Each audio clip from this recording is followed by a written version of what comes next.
La ilaha illallah wahdahu la syarikalah wa ashhadu anna Muhammadan abduhu wa rasuluh. Allahumma sholli wa sallim wa barik ala nabiyyina Muhammadin wa ala alihi wa ashabihi wa man tabi'ahum bi ihsanin ila yaumiddin. Ibu bapak para jamaah rahimakumullah, alhamdulillah senantiasa kita bersyukur kehadirat Allah Subhanahu wa taala. Malam hari ini kita masih diberi oleh Allah taala anugerah yang sangat banyak sehingga kita bisa melaksanakan ibadah sholat maghrib. Alhamdulillah bisa kita laksanakan dengan berjamaah dan kita lanjutkan dengan kajian kita ini.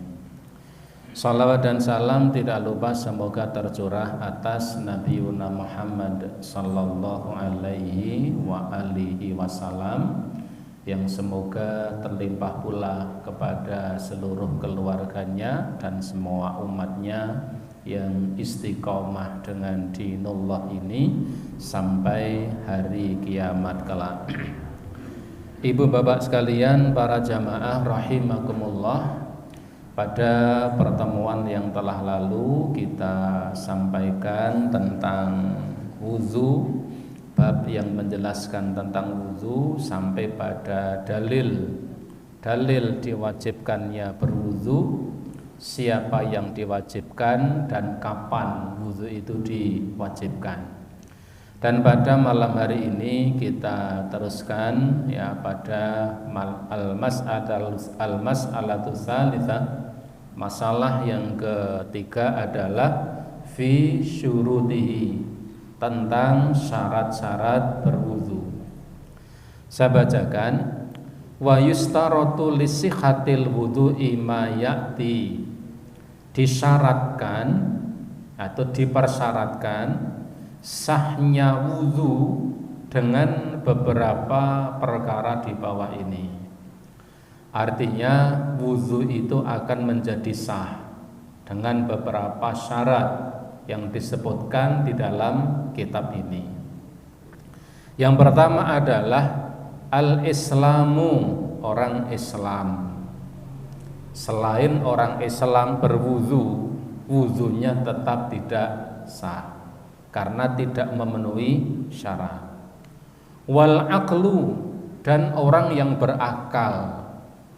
Berakal itu bahasa fikihnya adalah bukan kategori orang yang akalnya tidak sehat, seperti orang gila ya, orang gila atau orang pingsan. Orang pingsan kan kondisi akalnya sedang tidak berfungsi. Wat tamyizu, dan tamyiz ya, tamyiz ini adalah ya, bukan tamyiz nama lembaga keuangan ya. Tamyiz ini usia anak, usia seseorang belum balik tapi dia sudah sadar, faham, tahu akan apa yang dilakukan. Itu tamyiz namanya. Jadi tamyiz itu usia anak belum sampai balik. Kalau balik kan biasanya laki-laki sekitar 12-13 tahun balik.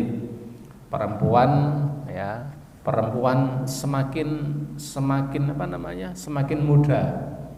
Kalau dulu balik perempuan itu 14-15 tahun katanya dulu.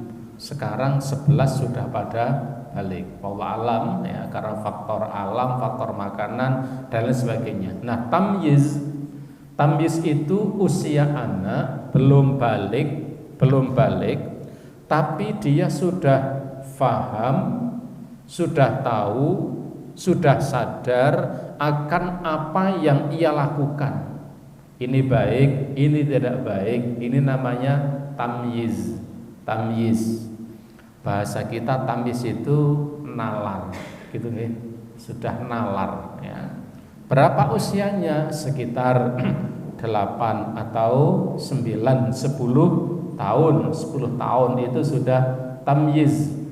Kalau 10 tahun itu kan biasanya sudah kelas berapa? 3 SD ya, kelas 3, kelas 4 SD. Nah, itu sudah nalar. Dia sudah tahu, sudah sadar, sudah paham akan apa yang dilakukan. Fala yasihu minal kafiri, maka tidak sah wudunya orang-orang kafir. Siapa orang kafir itu? Ya selain umat Islam. Selain umat Islam itu sebutannya ya kafir saja. Ya, yang tepat itu ya memang orang-orang kafir dalam perspektif Al-Qur'an. Non muslim itu untuk lebih halusnya. Nanti kan ada orang masuk surga dan non surga. Nah, begitu. Ada masuk neraka dan jadi kacau nanti bahasanya. Jadi ya sudah, kafir itu ya kafir, selesai, karena memang seperti itu. Walal majnuni, dan tidak sah juga wudunya orang yang majnun. Baik majnun itu temporal maupun permanen. Kan ada yang permanen, seumur-umur majnun. Tapi ada yang temporal. Temporal itu kadang-kadang kumat majnunnya, tapi kadang-kadang enggak. Ya, kalau musim panas misalnya, musim panas itu nanti majnunnya kumat. Musim tembakau misalnya gendengnya kumat. Nah, ini yang temporal. Ya, tapi itu memang gila betul. Bukan gilanya karena tanggal 25 ke atas. Nah, itu kan menggila kalau udah 25 ke atas 30 ini. Majnun wala yakunu mu'tabaran minas saghiril ladzi duna sinnu tamyiz, dan juga tidak dianggap sah ya, tidak dianggap wudu yang dilakukan oleh anak kecil alladzi duna sinnu tamyiz, yang usianya belum usia tamyiz. Anak TK itu belum paham, belum tahu ya, sekalipun harus diberi tahu. Ya, anak TK, anak usia 6 tahun, 7 tahun itu belum tamyiz. Tapi nanti kalau sudah usia 8 tahun sudah mulai. Ya, 9 tahun sudah mulai paham. 10 tahun itu sudah mulai mengetahui akan apa yang dilakukan. Ini syarat yang pertama. Yang kedua adalah an-niyah, yaitu niat. Li haditsin, yaitu sebagaimana hadis Nabi, innamal a'malu binniyati, sesungguhnya semua amal tergantung pada niat-niatnya. Semua amal itu tergantung niat-niat pada amal itu. Ibu bapak jamaah rahimakumullah, niat itu adalah, kalau Syekh Abu Bakar Jabir Al-Jazairi rahimahullah mengatakan imbi'atsul qalb, niat itu adalah kerenteke ati, ya bahasa Jawanya itu kerenteke ati, itu niat. Dan begini sepakat semua para ulama, bahkan ulama mazhab yang 4, ulama imam mazhab yang 4, Imam Abu Hanifah, Imam Malik, Imam Syafi'i, Imam Ahmad, sepakat mereka mengatakan bahwa al-niyah a'malul qalbi, niat itu adalah amalan hati. Niat itu adalah amalan hati. Sehingga karena niat itu adalah amalan hati, maka niat itu tempatnya ada di dalam hati, dan itu tidak ada khilaf di antara para ulama. Bahkan Imam Syafi'i pun demikian. Niat itu adalah amalan hati. Perlukah dilafalkan? Nah, ini yang menjadi khilaf di kalangan para ulama. Ada di antara para ulama yang berpendapat bahwa bahwa niat itu boleh dilafalkan. Ada yang mengatakan perlu dilafalkan, ada yang mengatakan tidak boleh dilafalkan. Itu ada khilaf di kalangan para ulama. Tetapi sepakat niat itu adalah amalan hati. Sehingga melafalkan niat itu bukan niat yang ada di hati, itu sudah amalan lisan. Jadi melafalkan itu sudah amalan lisan. Sedangkan niat itu adalah amalan hati. Ketika melafalkan itu sebenarnya bukan niat dalam hati, tapi itu niat yang dilafalkan. Kalau di dalam kitab yang kita baca ini, wala yusra'ut talaffudzi biha, tidak disyariatkan untuk melafalkan niat ketika akan wudu itu, karena memang li'adami thubutihi anin nabi, bahwa itu memang tidak ada dalil yang sahih dari Nabi Shallallahu Alaihi Wasallam. Jadi tidak ada satu hadis pun yang menjelaskan bahwa Nabi Shallallahu Alaihi Wasallam ketika berwudu melafalkan niatnya, tidak ada. Bagaimana ada yang melafalkan? Itu kemudian ijtihadnya para ulama, bukan dari sabda Nabi. Jadi ketika ada di antara kita kaum muslimin yang melafalkan niat ketika akan berwudu, itu bukan berdasarkan dari Nabi Shallallahu Alaihi Wasallam, tetapi itu ijtihad di kalangan para ulama, ijtihad di kalangan mereka. Artinya apa? Ada di antara para ulama, tidak semuanya, yang mereka mengambil ijtihad bahwa niat itu perlu dilafalkan. Apa pentingnya, apa perlunya? Supaya mengikat hati, ya, mengikatkan hati pada apa yang diniatkannya, sehingga nek diniatke itu, ya, niat kemudian dilafalkan akan menjadi kuat. Sebagian ada yang berpendapat demikian, tapi itu ijtihad, bukan berasal dari Nabi Shallallahu Alaihi Wasallam. Sekalipun para ulama memberikan catatan, kalau toh memang melafalkan supaya tidak sampai mengganggu orang lain yang barangkali sedang khusyuk dalam melaksanakannya. Ini terkait tentang niat. Pembahasan tentang niat ini panjang sekali. Saya punya punya kitab sampai 2 jilid, An-Niyah wa Atharu fil Amal. Ya, kitab yang membahas tentang niat dan pengaruhnya dalam amal. Itu dibahas satu kitab sendiri tentang niat. Dan itu kalau ibu bapak baca itu, saya masih bahasa Arab. Kalau baca itu bisa faham sefaham-fahamnya tentang makna niat, tentang kedudukan niat, kemudian bagaimana kita memposisikan niat, merawat niat, ya, komitmen pada niat dan seterusnya. Itu terkait tentang niat. Dalam kitab itu dibahas panjang lebar, termasuk bahwa niat itu adalah amalan hati. Ketika melafalkannya itu sudah bukan bagian dari amalan hati. Kemudian yang ketiga, ya, al-ma'ut tahur. Syarat berwudu itu adalah dengan air yang tahur. Tahur itu dulu kita sampaikan adalah air yang suci dan mensucikan. Bukan hanya suci saja, tetapi suci dan mensucikan. Karena ada air yang suci tapi tidak mensucikan, seperti air kelapa, ya, kemudian air jeruk, air susu, ya, teh, kopi misalnya. Ibu bapak membuat kopi 1 termos besar, ya, disediakan untuk para tamu. Ada salah satu di antara aku, saya mau berwudu, ini kopi ini suci toh? Suci, tak ge wudu ya. Asko nerek wudu. Baru wudu dumpreng semut. Itu suci tapi tidak mensucikan. Dulu sudah kita bahas panjang lebar. Dulu saya sengaja membahas tentang air itu, saya sampaikan pelan-pelan supaya bisa difahami dengan betul, ya. Jadi air yang suci dan mensucikan. Ada air yang suci tapi tidak mensucikan, ada air yang suci dan juga mensucikan. Di samping ada air yang najis. Ke air najis tidak ada najis yang mensucikan. Najis tetap najis. Lima taqaddama fil miyah, dan itu sudah dijelaskan pada bab-bab awal ketika menjelaskan tentang air. Ammal ma'un najasi fala yasikhul wudhu bihi. Adapun air yang najis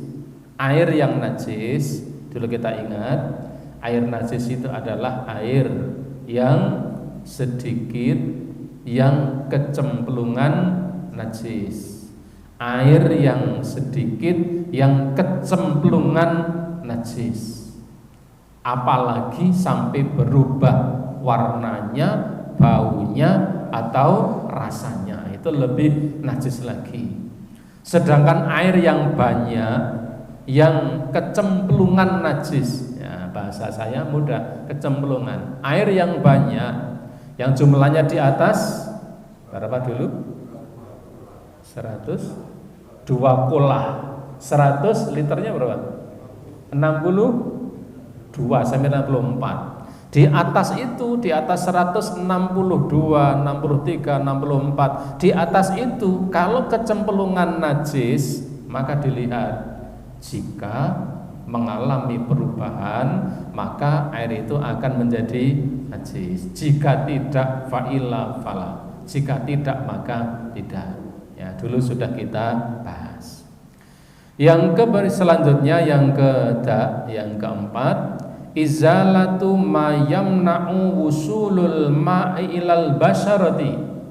Syarat wudu itu adalah menghilangkan apa saja yang bisa menghalangi sampainya air ilal basyarati, ke kulit tubuh. Basyarah itu kulit atau yaitu bagian-bagian yang menjadi anggota wudu. Menghilangkan ma ini kan sesuatu yang mubham. Menghilangkan apa saja, semua apa saja yang bisa menghalangi sampainya air ke basyarah, ke kulit, ke anggota wudu kita. Min sam'in, misalnya lilin, ya, misalnya lilin itu kan air tidak sampai apa namanya, masuk nih.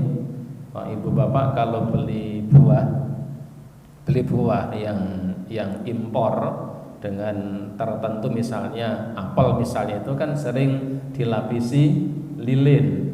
Maka kalau dicemplungkan air, diangkat lagi kan airnya tidak akan tidak nempel kan, kecuali kalau dicuci pakai sabun, dikosoki, nah baru kemudian air itu bisa menempel. Au ajinin, atau adonan. Ajin itu adonan. Wa nahwihima, dan selainnya. Katola il adzafiri, seperti cat kuku, ya. Katola il adzafiri itu cat kuku yang kita kenal. Alladzi yu'rafu bainan nisa'il yaum, seperti yang dikenal di kalangan kaum wanita pada zaman ini. Cat kuku, bukan pewarna. Kalau pewarna itu barangkali bukan cat, dengan sesuatu tertentu yang menjadikan kuku itu menjadi berwarna tanpa ada catnya, sehingga air tetap sampai ke kuku, karena bagaimanapun kuku itu adalah anggota wudu. Tetapi pakai cat, ya, ini bisa menghalangi air sampai ke wudu, ya, air ke kuku ketika berwudu. Contoh misalnya, kalau di antara kita pas ya bulan Agustusan itu di kampung-kampung kan sering ngecat merah dan putih, getek-getek dicat merah turah, ya, catnya masih sisa banyak. Wah, masih sisa ya. Mbok saya tak minta, ini tolong kuku saya dicatkan 1, 2, 3, 4. Kuku ini dicat ngecat getek, misalnya cat minyak. Nah, ini kan bisa menghalangi air itu sampai ke kulit. Tetapi seperti yang dikenal sekarang, apa namanya? Hina, apa itu? Hina, bukan heina ya. Kalau heina itu kan ya hewan kan. Hina, nah itu yang apa namanya? Cat kulit, itu bukan cat. Ya kan, itu memang dibuat sehingga ketika air mengenai kulit itu tidak menghalangi sampainya air ke kulit. Tetapi apapun yang menghalangi sampainya air ke kulit, maka itu akan menjadikan wudunya tidak sah. Ya, contoh yang sering ada adalah lem atau lim. Lem jenis tertentu itu kan ketika kita tidak hati-hati, termasuk lem-lem yang keras ya, lem-lem yang keras itu yang daya lekatnya itu cukup kuat.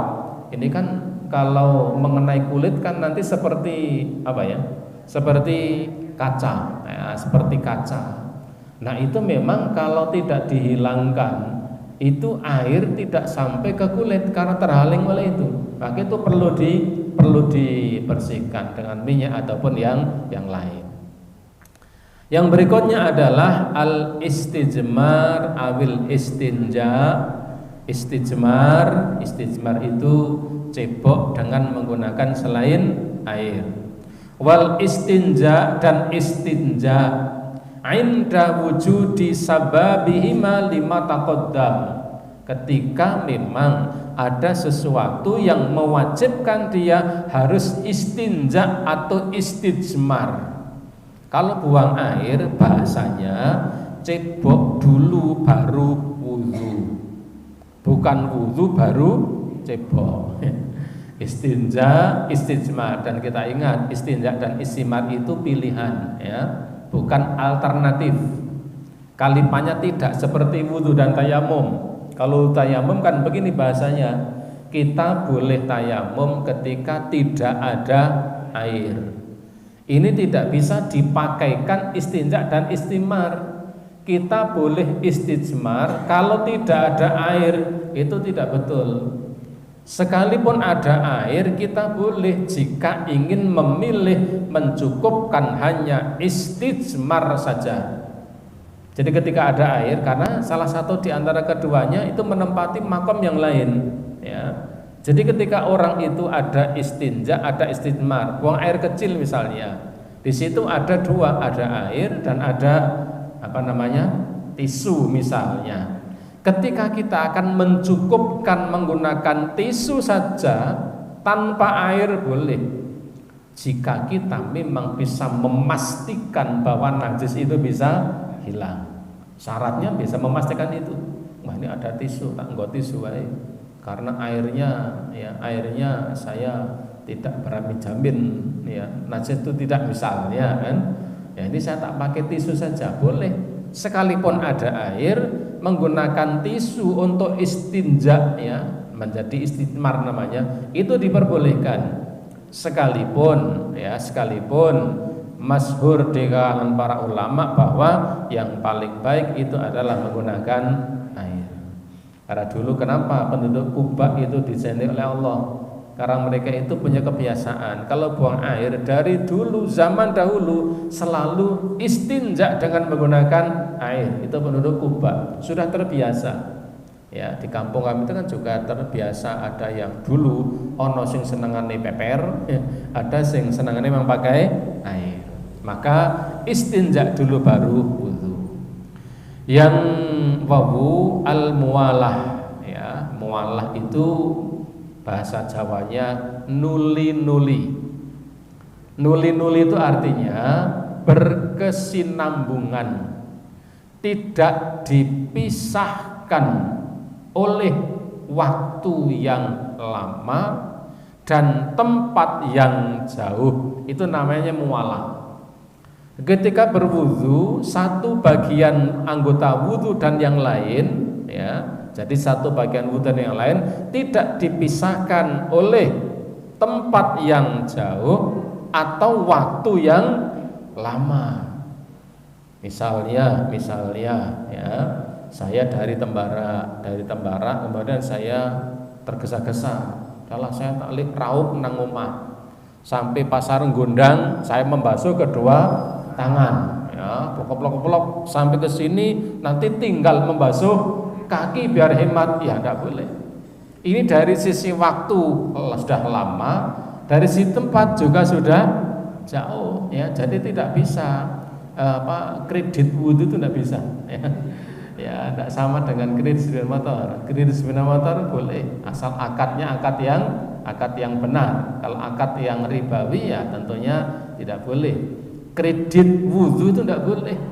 Saya tak kredit basuh muka di sana ya, kemudian basuh tangan di tempat yang lain. Nah, itu tidak boleh. Ini namanya bukan muwalah. Ya, muwalah itu kalau bahasa Jawanya itu nuli-nuli, bersambung, berkesinambungan. Yang berikutnya adalah at-tartib, ya, atau tertib.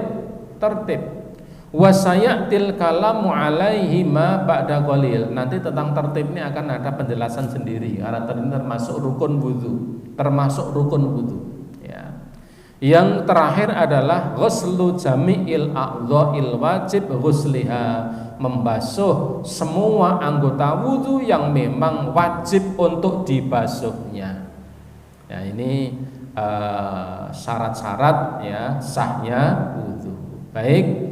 Yang berikutnya adalah al-mas'alur rabi'ah, yang keempat adalah furuduhu, yang harus dilakukan ketika wudu. Ketika tidak ada salah satu di antara yang akan disebutkan ini, maka wudunya mutlak tidak sah. Yang pertama adalah fardunya wudu yang harus dilakukan ketika wudu adalah yang pertama ghuslul wajhi bikamali, membasuh wajah secara keseluruhan.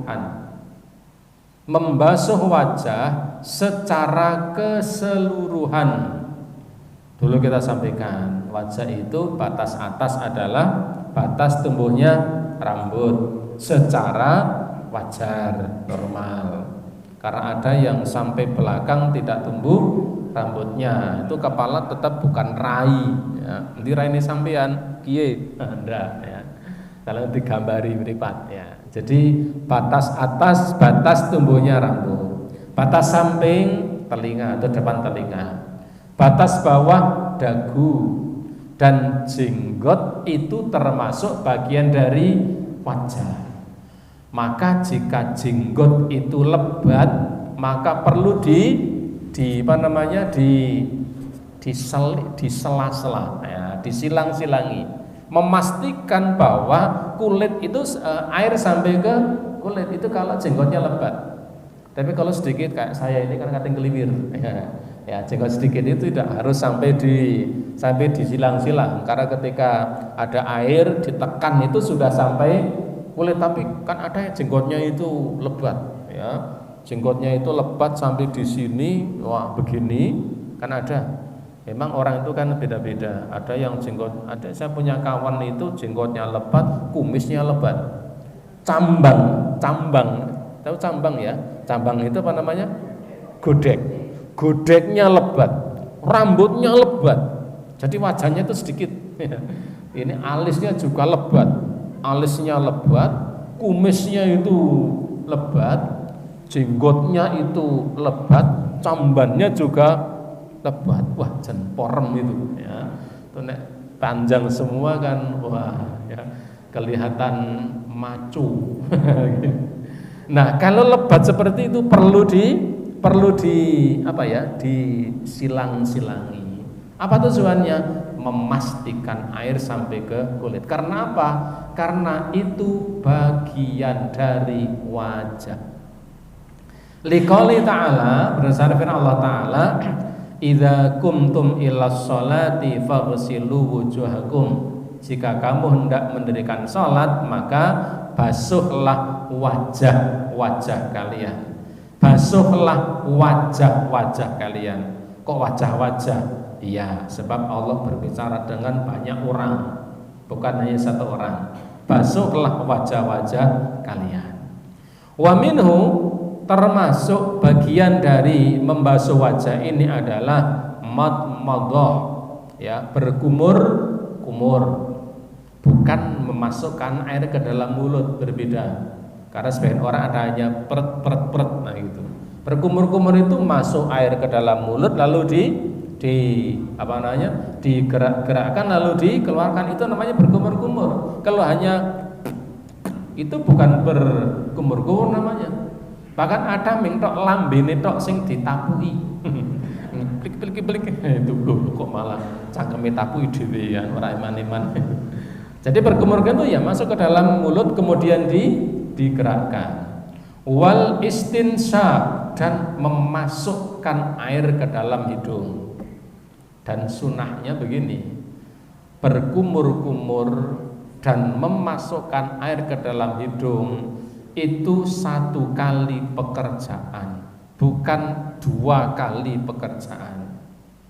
Bukan berkumur-kumur lalu masuk air ke dalam hidung, tetapi sebenarnya sunnahnya itu mengambil air, berkumur-kumur sekaligus masukkan air ke dalam hidung. Itu sunnahnya sebenarnya demikian.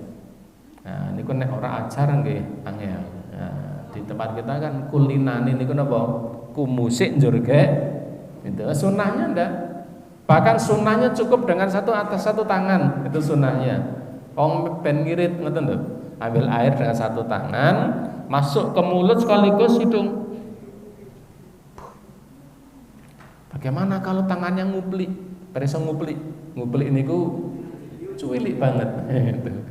Ya baca di Taisir Alam itu boleh dengan 2 tangan li ajli tashil, jika dirasa itu memang lebih mudah. Ya, jadi tidak harus dengan 1 tangan, boleh dengan 2 tangan. Tapi sebenarnya sunnahnya itu adalah ya dengan 3 kali pengambilan untuk mulut dan hidung.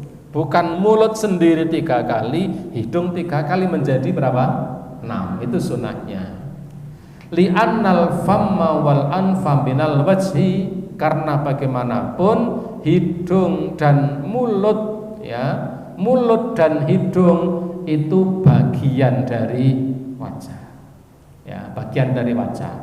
Tapi yang harus itu adalah membasuh wajah. Madmadah ya, berkumur-kumur, memasukkan ke dalam hidung itu penyempurna ketika membasuh wajah. Yang kedua adalah ghuslul yadaini ilal mirfaqaini, membasuh kedua tangan sampai siku-siku ya, membasuh. Liqauli, berdasarkan firman Allah Ta'ala, wa aydiyakum ilal marafiq, dan kedua tangan kalian sampai siku-siku ya, tangan sampai siku-siku. Bagaimana teknis membasuhnya? Apakah sikut dulu baru bergerak ke ujung jari, atau dari ujung jari bergerak ke siku? Mana yang tepat? Dua-duanya boleh. Mana yang lebih mudah? Sesuai dengan situasi dan kondisi. Kenapa situasi kondisi? Karena ketika kita berwudu, airnya kita mengambil di kerobok, bahasa Jawanya itu memang yang paling mudah dari ujung tangan bergerak ke arah napa? Siku. Karena kalau mengambil air, misalnya wudunya ngerobok kan begitu, ambil air digerakkan, ambil air digerakkan. Tapi barangkali berbeda ketika wudunya pakai keran. Nah, keran kan kadang-kadang ya langsung telolong kan begitu. Nah, barangkali dari atas. Dua-duanya boleh.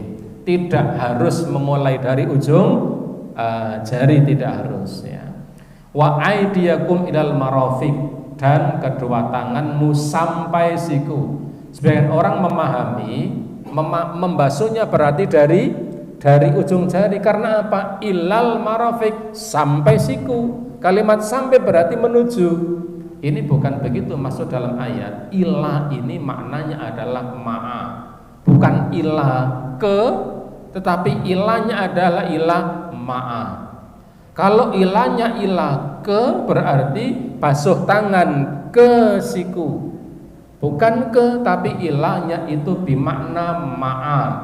Basuhlah tangan beserta siku-sikunya, bukan sampai siku-sikunya. Artinya siku itu beserta ikut dibasuh. Yang ketiga adalah mashur ra'si, mengusap kepala, kulluhu, kesemuanya. Mengusap kepala kesemuanya. Artinya semua kepala kan di sini ya, membasuh, mengusap kepala semuanya. Ma'al udhunaini, beserta kedua telinga. Kita lihat ada istilah ghuslun, ada istilah mashun. Ghuslun itu artinya membasuh. Maskhun artinya mengusap. Apa perbedaannya? Ghuslun dalam bahasa Arab artinya sailil ma, air sampai bisa mengalir. Ghusl itu airnya sampai mengalir. Berarti ketika kita membasuh wajah dan tangan, air itu sampai mengalir pada anggota wudhu itu. Kita ambil air ke wajah, dan wajah itu dialiri air, airnya sampai mengalir. Demikian juga ketika kita membasuh tangan, ya. Kenapa dibasuh? Karena ketika membasuh itu airnya itu harus sampai mengalir, tidak hanya sedikit nempel tanpa kemudian mengalir, itu namanya bukan mengalir. Sedangkan mengusap, ya, sebagaimana kita paham, mengusap ya diusap. Tangan kita dikenai dengan air, kemudian diusapkan ke rambut. Nah, di sini kalimatnya maskur ra'si kullihi mal udhunaini, yaitu mengusap kepala keseluruhan beserta kedua telinga. Liqauli ta'ala, sebagaimana firman Allah Ta'ala, wamsahu biru'usikum, dan usaplah kepala kalian, memulai dari bagian depan, dijalankan dengan kedua telapak tangan ilal qafah, sampai ke tengkuk. Napa niki namine? Tengkuk niku bahasa Jawa ini napa? Cengel. Enten sing mboten cengel namine napa? Githok. Nah, itu wong kok ora ngilo githoke dhewe. Sing ngomong niku ya tunggal dene ora mikir niku. Mosok kok kon ngilo-ngilo githoke dhewe nggih angel. Gitu? Nek nggawa spion saged, nggawa kaca loro itu baru bisa. Wong kok ora ngilu githoke dhewe. Diprotes sampean nek ngomong sing mikir, mosok kon ngilu kok ngilu githok iso apa sampean? Ndak bisa githok. Memulai dari bagian depan, dijalankan ke belakang, lalu dikembalikan lagi ke tempat memulai semula. Resikone jungkatane bubrah. Maka saya sering sampaikan ke takmir masjid di beberapa tempat, termasuk fasilitas wudhu itu adalah cermin, sisir, cantelan peci, supaya orang itu wudhunya bisa sempurna. Nek orang cantelan peci itu ya akhirnya hanya digeser kemudian dibasuh sebagian. Atau kalau tidak ada sisir, kan sisir sudah bagus, sudah gini. Nah, ya anak muda begitu, begini kemudian begini. Mana ini? Entah sukatan kok, dubrai. Tapi begitu lihat ada cermin, ada sisir, itu ubrah serapopo jungkatan mana. Cerminnya yang bersih, sisirnya juga dibersihkan. Jangan sisir ujungnya ireng-ireng itu. Wah, itu lihat jungkatan, wah ngerisek nih saja kan. Nah, itu orang akan nyaman. Maka cantelan peci, kemudian cermin, sisir itu bagian penyempurna supaya apa? Ketika akan mengusap kepala itu bisa sempurna, karena orang eman-eman sa'atul qamar, jam bulan. Sa'ah itu jam, komarun bulan. Sa'atul qamar itu.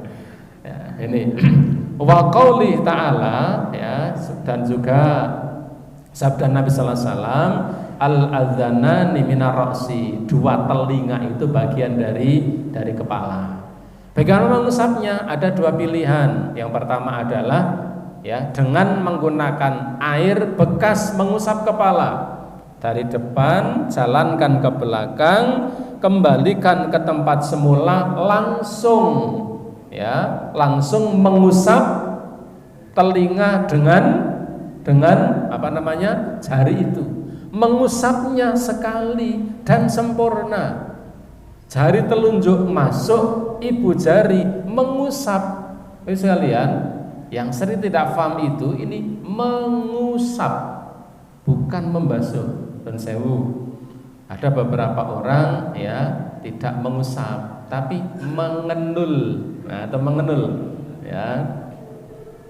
Nah ini coba kita lihat, ini loh kalimatnya mengusap. Makanya kita lihat kan kalimatnya ini loh, mengusap, itu bukan mengusap namanya. Wah, sudah, yang sudah kan. Ini kan namanya tidak mengusap. Apa itu namanya? Ya, jadi kita kembalikan secara apa namanya? Ya, kembalikan kalimatnya adalah mashur roksi ma'al udhunaini, mengusap kepala dan telinga. Yang kedua, bil ma'il, jadi dengan air baru, mengusap kepala, ya, kebalikan depan, lalu ambil air lagi, dikenai air kemudian diusap. Dua-duanya boleh, antara air mengusap telinga itu dengan sisa mengusap kepala, atau air yang baru, dua-duanya boleh. Fala yujzi'u mashu ba'da ra'si duna ba'dihi, maka tidak sempurna jika hanya mengusap sebagian kepala saja dengan meninggalkan sebagian yang lain. Sekalipun sebagian ulama berijtihad mengatakan hukumnya sah. Ya, masa kepala. Nah, ini saja. Ini kan sudah kepala. Ya, ini usap kelewere misalnya, itu bagian dari kepala, bagian dari kepala. Hanya memang sempurnanya adalah semuanya. Kemudian yang keempat adalah ghuslur rijlaini ilal ka'baini, membasuh kedua kaki sampai mata kaki. Jadi ini yang perlu kita perhatikan, itu bedanya antara mengusap dan membasuh. Ya. Jadi yang dibasuh itu harus dibasuh sampai air mengalir. Kalau membasuh wajah, tangan dan kaki, air harus sampai mengalir. Kalau tidak sampai mengalir, namanya tidak membasuh. Karena membasuh itu ya sailil ma, air sampai mengalir. Adapun kepala dan telinga itu cukup diusap. Yang kelima adalah tertib. Ya, tertib. Ya, tertib itu berurutan. Li'anna Allah Ta'ala dzakara murattiban, ya, Allah Subhanahu wa taala menjelaskan tentang wudu ini secara urut. Wa tawadda Rasulullah sallallahu alaihi wasallam murattiban, dan Nabi sallallahu alaihi wasallam juga ketika berwudu juga murattab, urut. Ala hasbi ma dzakara ta'ala, sebagaimana yang disebutkan oleh Allah Subhanahu wa taala. Wajah, lalu dua tangan, lalu kepala, lalu kaki, urut. Tidak kaki kemudian baru tangan, baru ngono malah sirah, ora karu-karuan itu, ya, susah. Ya, disebutkan secara urut demikian. Kama warada dzalika fi sifati wudhu'i fi hadisin Abdullah bin Zaid, sebagaimana itu disebutkan dalam beberapa hadis, salah satunya adalah hadis Abdullah bin Zaid tentang tata cara wudhu. Jadi harus urut. Sehingga begini, bagaimana kalau ada seseorang sudah mandi, ya, di sungai dan dia tidak berwudu, mandinya jegur, sing jegur sikile sik. Misalnya kan mandi di apa namanya? Di kedung, di kolam, ya, anjlok. Biasa anjlok ya. Nek anjlok itu ya mesti kakinya dulu. Nek kepalanya dulu bukan anjlok namanya. Napa? Jerum. Ya, jadi dia cemplung itu kakinya dulu dan tidak berwudu. Para ulama mengatakan tidak memenuhi syarat. Karena apa? Tidak urut, tidak dilakukan secara urut. Terakhir adalah mualah. Nah, ini mualah itu tadi nuli-nuli, berkesinambungan, bersambung. Bi ayyakuna ghuslul adwi aqabal ladzi qablahu basharatan biduni ta'khirin. Artinya apa? Ya, mualah itu artinya adalah membasuh bagian anggota wudu dilakukan setelah baru saja membasuh anggota yang lain dengan tanpa menundanya dalam waktu yang lama. Itulah nuli-nuli. Jadi kalau sudah selesai membasuh wajah, ya sudah, cepat-cepat tangannya dibasuh. Tidak kemudian membasuh wajah, dolanan sudah ke guyu, agak stres. Tapi ya begitu sudah selesai membasuh wajah ya tangannya langsung, itu namanya nuli. Faqad kana Nabi yatawadda mutawalian. Nabi sallallahu alaihi wasallam wudunya juga mutawalian. Dan mutawalian ini menjadi keharusan, harus. Kenapa harus? Li hadisin Khalid bin Ma'dan. Ada satu hadis kita bisa mencermati, ada kejadian begini. Anna nabiyya ra'a rajulan yusolli wa fi dhuhri qadamai lum'atun qadra dirhamin lam yusibhal ma'. Nabi pernah melihat ada seorang laki-laki sholat, tetapi ketika dia sholat Nabi melihat pada punggung telapak kaki, berasa punggung telapak kaki ini kaki, di sini itu namanya ini punggung telapak, ini namanya telapak kaki, ini punggung. Bahasa Jawanya apa niki? Ayo niku punggung telapak kaki. Nabi melihat ada seorang laki-laki sholat, pada punggung telapak kaki itu ada bagian sebesar kepingan uang yang tidak terkenai air. Berarti masih bolong ya, tidak terkenai. Pada ini kan harus dibasuh ya. Kemudian dikatakan fa amarahu ayyu'idal wudu. Ternyata Nabi memerintahkan untuk mengulangi wudunya, tidak membasuh kakinya. Coba ini kita cermati. Nabi melihat seorang laki-laki salat, punggung telapak kaki itu ada sekeping koin yang tidak terkena air.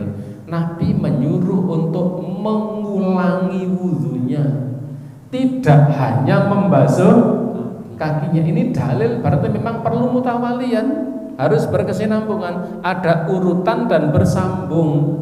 Kalau mutawalian itu tidak harus, Nabi berarti coba apa? Sampean salatnya dibaleni sikile di kumbah karena ada bagian tidak terkenai air. Nabi ternyata tidak menyuruh begitu, tetapi Nabi menyuruh apa? Diulangi dari awal. Ini pentingnya berarti apa? Pentingnya mutawalian, bersambung, nuli-nuli dalam wudu tersebut.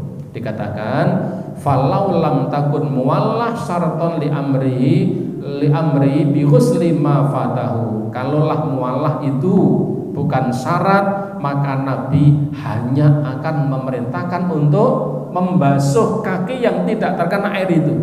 Walam ya'muru bi i'adatil wudhu'i kulli, dan Nabi tidak menyuruh untuk mengulangi wudunya. Ini kalau nuli-nuli itu bukan bagian dari rukun wudu ya, jadi mutawalin atau nuli-nuli. Walum'ah, lemah ini adalah maudhu'ul ladzi lam yusibul ma', yang dimaksud lum'ah ini adalah tempat yang tidak terkena air wudu ya, yang ada di kaki tadi, yang sebesarnya adalah sebesar koin uang tadi. Ibu bapak para jamaah rahimakumullah, barangkali ini yang bisa kita sampaikan pada kesempatan malam hari ini.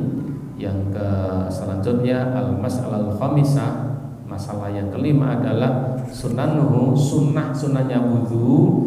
Insyaallah kita lanjutkan pada waktu yang akan datang. Demikian, semoga bermanfaat. Sebelum saya akhiri, barangkali ada pertanyaan satu atau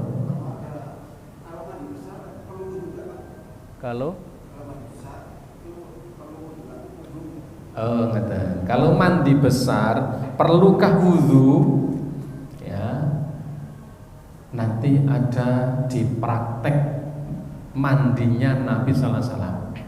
Sebagian orang atau selama ini yang dikenal orang itu adalah wudu baru mandi atau mandi baru wudu. Kalau praktek Nabi, wudu dan mandi itu sudah terintegrasi. Nah, bahasa terintegrasi artinya apa? Sudah apa?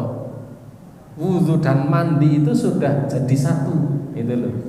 Jadi begini, kalau Nabi mandi jinabat itu yang dilakukan satu, beliau ya setelah sampai di tempat mandi melepaskan pakaiannya, lalu membasuh farjinya sampai bersih.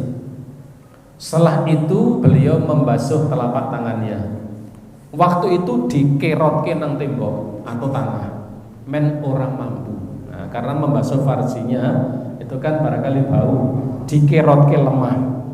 Waktu itu dikirot ke lemah. Nah sekarang kan sudah ada sabun, golek lemah yo malah metu, wis wuduh malah metu golek lemah. Jadi rakan-rakan itu.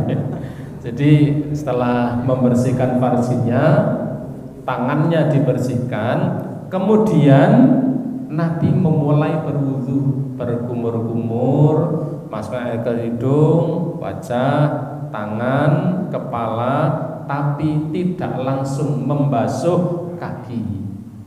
Lalu Nabi memulai mengguyurkan air ke kepalanya, cukup 3 kali waktu itu Nabi, sambil memasukkan jari-jari tangannya ke pangkal rambut, memastikan air sampai ke kulit. Karena hanya 3 kali, biur.